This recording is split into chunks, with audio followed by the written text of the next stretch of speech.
Okay, right. I am Max's Slight. We are back on the Bearded Games server, Bearded Guys Gaming server for 7 Days to Die, Alpha 16. I'm bringing you back now to the base that I showed you last time. This time it's evolved. I now have another player living with me. It is a guy called Tattooed Soldier 32. He is a streamer of 7 Days to Die, Space Engineers, and a variety of games. Really good streamer, nice guy. I'll link his Twitch channel in the description, as I will link Bearded Guys Gamers in the description also. Bearded Guys, if you haven't seen them before, they are two fantastic fellas that stream 7 Days to Die. They host this server for their subscribers. Really good bunch of blokes. And this community on the whole is really nice. But yeah, so that's that. I'll put the links in the description. So here we are, back at the base. That the entrance is in the destroyed tower. Now I've done this simply for one reason, and that is I have 8 or 9 forges now downstairs, and they can all be on at once, plus the campfire, plus some generators, which you'll see in a minute. It means I constantly almost have a stream of screamers. So what we need to do is have a place that they can't actually knock down, and the best way to do that is knock it down ourselves, and that's what we've done. We've used this to provide cover. It's a bit of an obstacle course, and it slows them down and uses spikes to damage them so that they can't get into our base opening, which is down here. So let's make sure we close the door behind us and learn how to go down a ladder. So here we are, we're now on electricity. As you can see, we have lights, generator there. So this generator, really quick show you, is a very simple one for the lights. Has 2 engines in it, because we might be expanding and putting more electrical stuff up this end. We don't know, so the lights want to switch, so if we put anything else on a different circuit, we can do that. Everything has been labelled, as Tat now lives with me, I've explained, Tattooed Soldier. I know where everything is, and I do it second nature, but it was difficult for him to find things, so I've labelled everything. And if anybody else moves in, or we have anybody staying for this Horde night or whatever, they can find their way around. And this is, again, still just the crafting area we had before. We have now a bulletproof glass forge, more concrete making facilities, all our ammunition, that's lead and brass that end, and obviously the gunpowder will stick on the chem stage. So if we go out here, this is some of the area we've carved out. Remember, we've carved out the whole area the base sits in. So anywhere this is used to be rock. We come around the corner to our little mushroom patch, which has been vastly expanded. It's taken me a long time to actually get this to the point of a yield, but on the last yield of mushrooms, which I was able to replant the entire field, some of it has fertilizer, some doesn't. We're moving into getting the fertilizer on all of it. But on the last yield, I managed to have 160 mushrooms left over, which gave me 32 vegetable stews, which is nice. So we carry on along the tunnel, and we go up into the Horde base bunker, which before, if you remember, was just the bunker, and I was planning on what to do above it. So since then, well, this is all the electricity down here. Everything is wired. I would like it so we can make the wires a bit tidier without having thousands of these things all over the place. Problem is that I've got to have them like this, because some wires go in the same way and they would connect and it would be difficult. But anyway, we have a generator here this side, which is running the lights and everything else, and this generator is running something a little special for the spotlights. Now these spotlights will rig to motion sensors. I'll switch this one on. Okay, now all of these have a motion sensor on their side, so if something comes within a certain range, the lights will activate. Obviously I don't need these during the day, but at night time for the hordes, etc., they will become extremely useful because they light up quite a good area. Here is the fighting floor. we have a turret, a SMG and a shotgun turret in every corner, as you can see, and a huge area for players to stand and fight. They can also fight through these windows next to the spotlights. There is room for that, depending on how many people actually want to play here. This is a 20-person server, so I can easily sustain 20 people here for a whole night. It would be not a problem at all.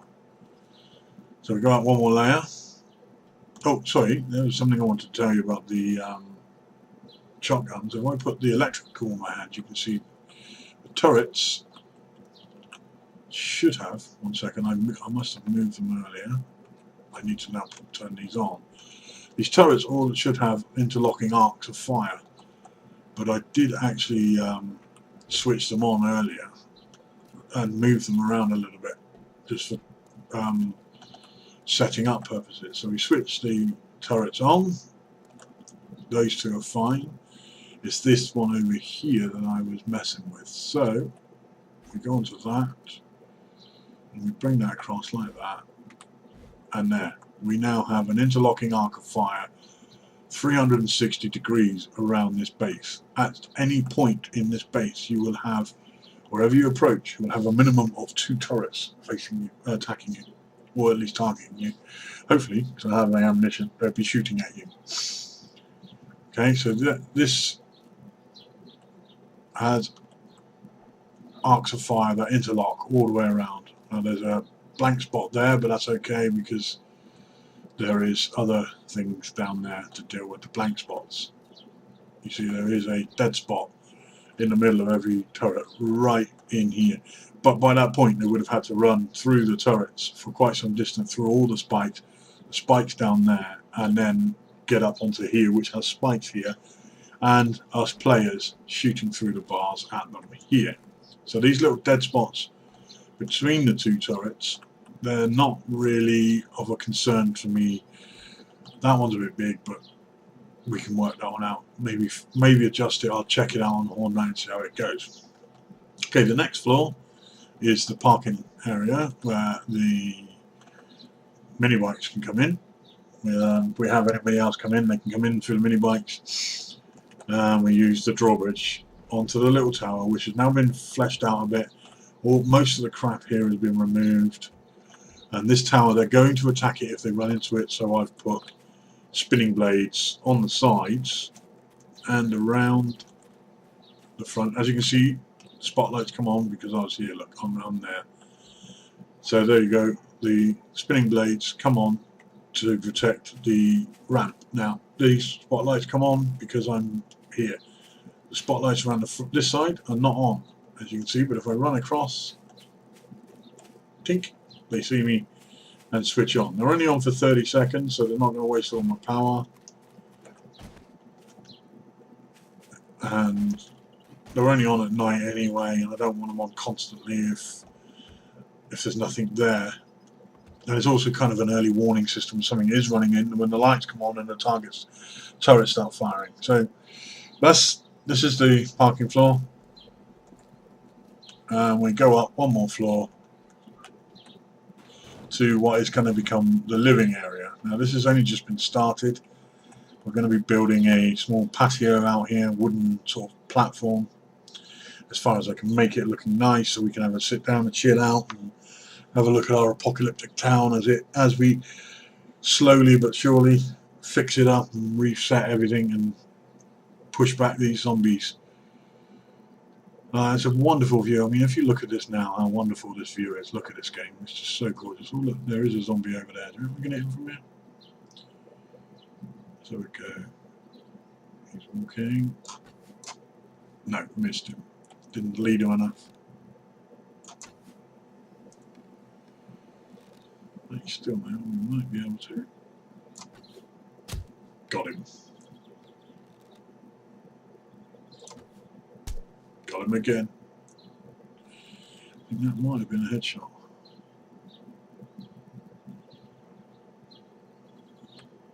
No. Not quite. Missed him. They kind of stagger a little bit and they're kind of hard to hit on the move.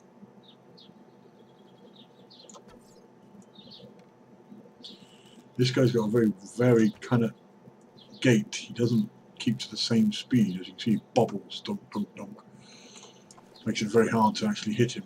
But anyway, get back. I digress. This game just does this to me. So look how beautiful it is now. This is my town, half of it. The other half's over the other side.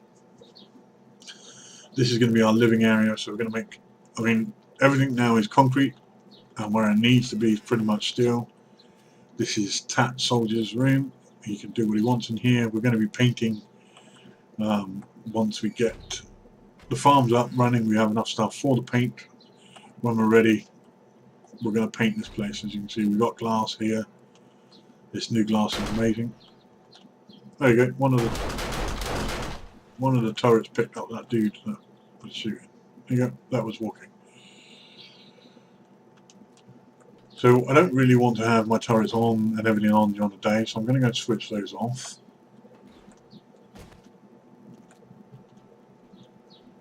Because it wastes ammo, and there are only one or two wandering past. We don't want to use that much ammo. So I'll show you now the other two things we have in store. The spinning blades, which I showed you outside, is for, there you go, you can see through there. I'll take you upstairs, you can look at that. If you can imagine being one of the zombies that would attack that thing, yeah, you're going to get sliced, diced, and maybe I'll come behind and pick you up for fertilizer. So no zombie's going to have a good day when they try and attack my ramp. And we also have, in and amongst all those wooden spikes there, is an electric fence. The idea being of this design is it's all designed to slow and hinder every single time they try and move forward. So the turrets have time and the players have time to attack them and take them out before they do any damage to any structures. I mentioned before, the game now has scaling. So because my level is level 82 and I've only died 12 times, I've killed 400 odds on 20 zombies, 422, there you go. That means that my scale is going to be quite high. I already see it now. When a Screamer Horde comes in, I get ferals and all sorts. I've come across radiated zombies already. So the Horde Knight is going to be very interesting in that I don't know what I'm going to get, and I need to have a lot of firepower. And I need to keep them away from the base as long as possible before they come up and start hitting on my structure. So that's what the design of the base is for. It's literally designed that they're going to hit things like these spikes. There's electric fence in there. Those spikes turned upside down. So it gains the kicks to it. And it works in that when you normally have those spikes, the guys will swim across the top of them. And it makes them very hard to hit because they bobble a little bit.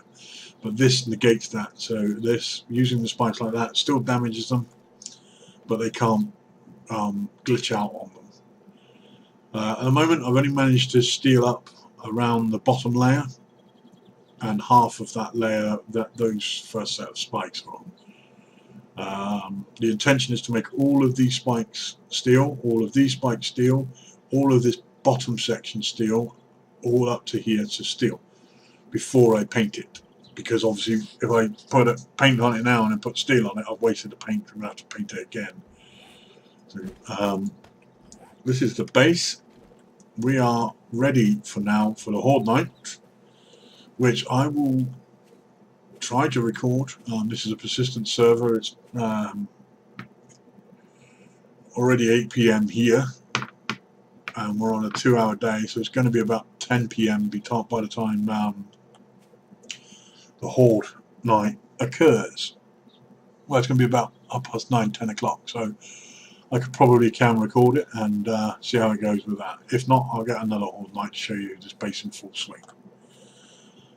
So again, I thank Igo and thank the Bearded Guys Gamers for letting me play on their server. Their link will be in the comments. Tattooed Soldier 32 is fast becoming a good friend. He's a good guy. Check him out on the Twitch, and his link will be down there also. So I hope you like the base so far. The next video I'm going to show you her in action, show you what she's capable of doing. And there you see my little tower of loveliness in that zombie apocalypse. So there we go. I hope you like it. Take care now, guys. Ta-da.